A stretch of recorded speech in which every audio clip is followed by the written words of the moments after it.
अस्सलाम वालेकुम रहमतुल्लाह। मैं हूं इरफान खालिद, डिस्ट्रिक्ट राजनपुर से।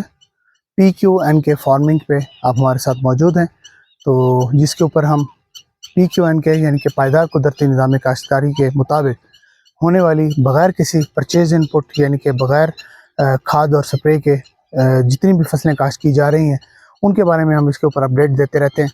अभी मेरे पीछे जो फील्ड आप देख रहे हैं ये चावल के लिए तैयार हो रहा है, तो इसका हमने सिलसिलावार जो है ना हमने मरहलावार एक सीरीज़ शुरू कर रहे हैं ताकि ऐसे नए फार्मर जो पहली बार PQNK के तहत चावल काश्त करना चाह रहे हैं तो उनको रहनुमाई मिल जाए कि कौन कौन से मराइल हैं, किन किन मराइल का उनको सामना करना पड़ता है। तो ये फील्ड वो था जिसके बारे में हमने चंद दिन पहले एक वीडियो लगाई थी, जिसके अंदर हमने ये चीज़ बताई थी आपको कि PQNK के अंदर सबसे इम्पॉर्टेंट तरीन चीज़ जो है वो ये है कि आप जो अपने प्लॉट हैं उनको लेज़र लेवल तो आपने करना ही करना है, लेकिन उनकी जो लंबाई चौड़ाई है वो इस तरह से रखें कि उसको शुमालन जुनूबन डिज़ाइन करें। अगर आपके पास जगह मौजूद है तो शुमालन जुनूबन उसको डिज़ाइन करें, और उसके अलावा जो है उसका प्लाट का साइज़ जो वो मैक्सिमम रखें जितना आप रख सकते हैं, ताकि जो है वो पानी एक साइड से लगे और प्रॉपर तरीके से उसकी इरिगेशन हो सके। ये जो फील्ड था हमारा पहले हमने दिखाया था, ये ऊंचा नीचा था, तो इसको हमने जो है ना सबसे पहले जो है ना अपने ही गाड़ी से इसको लेवल किया जितना हमसे लेवल हो सकता था, ताकि क्योंकि 1 एकड़ से खिंचाई थी और दूसरा एकड़ नीचे था, ख़ास तौर से जहाँ से पानी आके लगना था वो एरिया नीचा था और एंड जो था टेल जो थी वो इसकी ऊंची थी, तो उसको पानी नहीं लगता था। तो हमें जो है ना वो किसी दूसरे साथ वाले पड़ोसी के बोर से जो है ना वो पानी लगाना पड़ता था। तो इसलिए हमने कोशिश ये की कि हम प्लॉट को सीधा कर लें। इस वक्त टाइम मौजूद था तो हमने इसको प्लॉट को सीधा कर लिया। उसके बाद अगला स्टेप जो होता है उसके बाद है कि लेज़र लेवलिंग करना। तो ये इस वक्त इसकी लेज़र लेवलिंग हो चुकी है। कुछ यहाँ करीब देख रहे हैं कि ये लेज़र लेवलिंग के लिए ज़मीन तैयार हुई पड़ी है, तो इसको हल वगैरह लगे हुए हैं, तो इंशाल्लाह इसकी लेज़र लेवलिंग आज या कल से स्टार्ट हो जाएगी। तो लेज़र लेवल जो है ना वो करना इंतहाई ज़रूरी है ताकि पानी की यकसा तकसीम हो सके। ये जो टेक्नोलॉजी है इसके ऊपर पानी की जो है ना आपकी बहुत ज़्यादा बचत होने वाली है।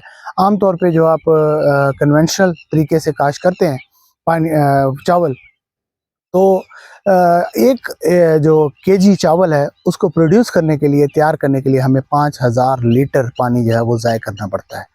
तो 5000 लीटर पानी एक बहुत बड़ी पानी की मिकदार है। जिस वक्त जिन हालात के अंदर इस वक्त हमारी एग्रीकल्चर गुजर रही है, जिस हालात के अंदर हमारा मुल्क गुजर रहा है, उसके अंदर पानी की कदर मंजिलत का पता हमें अगले 2 से 3 साल में चलने वाला है। जब मैंने एक बहुत पहले एक सैयद अबुल मौदूदी रहमतुल्लाह अलैह का एक कॉल पढ़ा था जो आज मिनवन हमारे ऊपर लागू हो रहा है, वो ये कि उन्होंने फरमाया था कि याद रखना कि अगर कश्मीर तुम्हारे हाथ से निकल गया तो फिर तुम नल चलाओगे, उसके अंदर पानी की बजाय हवा निकलेगी सिर्फ। तो आज हमारे एरिया के अंदर ये चीज़ नज़र आ रही है कि जो हमारे बोरिंग है यानी कि ट्यूबवेल हैं उनका जो डेप्थ है यानी कि गहराई है वो बढ़ती जा रही है। आए रोज़ पता चलता है कि जी फ़लाँ का ट्यूबवेल ने पानी देना छोड़ दिया, फ़लाँ के ट्यूबवेल ने पानी देना छोड़ दिया। फिर क्या किया जाता है, ट्रेडिशनल तरीका आम ये है कि ऊपर के 2 फिल्टर तोड़ दिए जाते हैं, पंखे को या मोटर को मज़ीद गहरा कर दिया जाता है, तब वो फिर 2-3 महीने पानी उठाना शुरू कर देता है। तो आखिर हम कितना नीचे जाएंगे। जैसे आप देखते हैं पाकपतन और बिहाड़ी उन डिस्ट्रिक्ट्स के अंदर जो खानेवाल साइड के ऊपर हमने देखा, 1-2 दफ़ा मुझे जाने का इत्तेफाक हुआ, तो खानेवाल के अंदर जो ट्यूबवेल्स लगे हुए हैं यानी मोटरें लगी हुई हैं वो 50-50 फीट गहरे जो कुएँ हैं बना के उसके अंदर वेल्स के अंदर उन्होंने लगाई हुई हैं मोटरें, तब कहीं जाके वो टरबाइन्स की मदद से पानी निकाल पाते हैं। तो यही हाल साउथ पंजाब में होने वाला है, यही हाल अगले कुछ सालों के अंदर सिंध के अंदर हो जाएगा।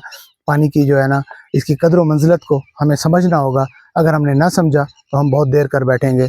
अगली आने वाली नस्ल के लिए हो सकता है हम सिर्फ बंजर ज़मीन छोड़ कर जाएँ तो वो पैदावार इससे कुछ ना ले सकें। तो अगर हमने इसको ज़िंदा रखना है ज़मीन को, तो हमें आज ही प्लान करना पड़ेगा, टेक्नोलॉजी को चेंज करना पड़ेगा, थोड़ा सा एडवांस आना पड़ेगा। तो उसके अंदर PQNK ये वाहिद एक ज़रिया है जो हमारी एग्रीकल्चर को बचा सकता है। तो इसके अंदर सिंपल सा तरीका ये है कि हम सबसे पहले ज़मीन को लेज़र लेवल करते हैं। जैसे आप पीछे मेरे देख रहे हैं लेज़र लेवल हुई पड़ी है, कुछ हो रही है।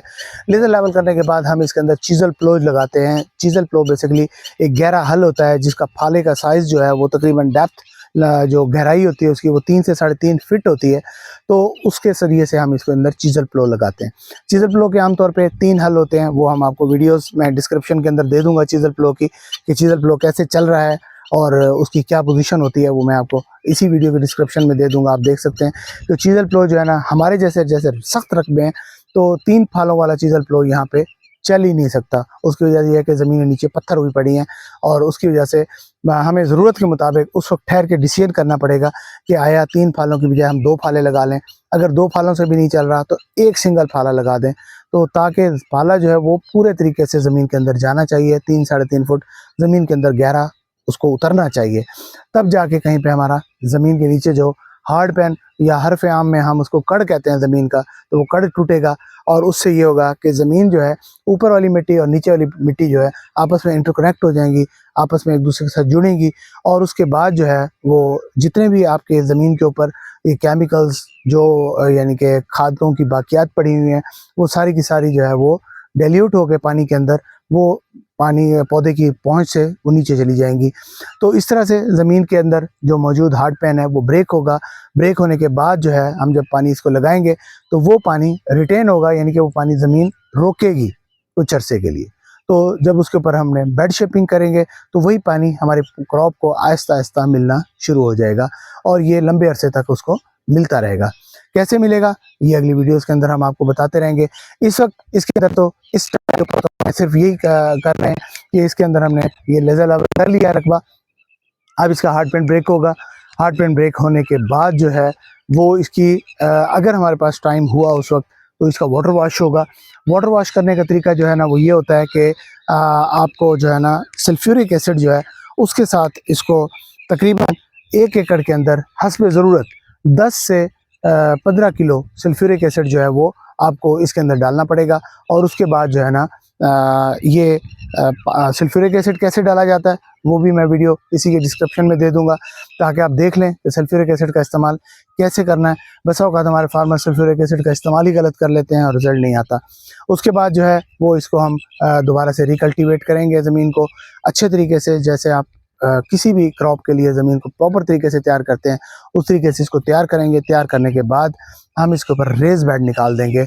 रेज़ बेड निकालने के बाद, रेज़ बेड क्या होता है, बेसिकली 42 इंच का बेड होता है जिसके अंदर दोनों गाड़ी के टायरों के दरमियान में जो फासला होता है, इन फासले के अंदर हम एक बेड बना देते हैं। दोनों तरफ वाटर चैनल होता है, पानी जो है वो वाटर चैनल के अंदर चलता है। रेज़ बेड के ऊपर पानी नहीं चढ़ता, सिर्फ पानी की सीपेज चढ़ती है और उसी सीपेज के ऊपर हम काश्तकारी करते हैं।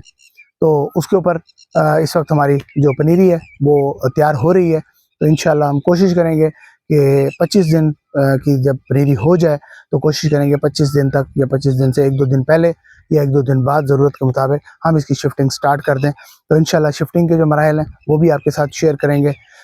इसके अलावा किसी किस्म का कोई कमेंट हो आपका तो आप ज़रूर पूछ सकते हैं, अपनी राय का इज़हार ज़रूर दीजिएगा कि हम लोग बीइंग अ फार्मर किस डायरेक्शन के ऊपर जा रहे हैं, आया कि हम सही समत में जा रहे हैं या नहीं जा रहे हैं, इसका फ़ैसला आपने करना है। तो इसके अलावा किसी किस्म का कोई सवाल हो वो आप इसके अंदर पूछ सकते हैं। बहुत शुक्रिया। मैं इरफान, डिस्ट्रिक्ट राजौरी।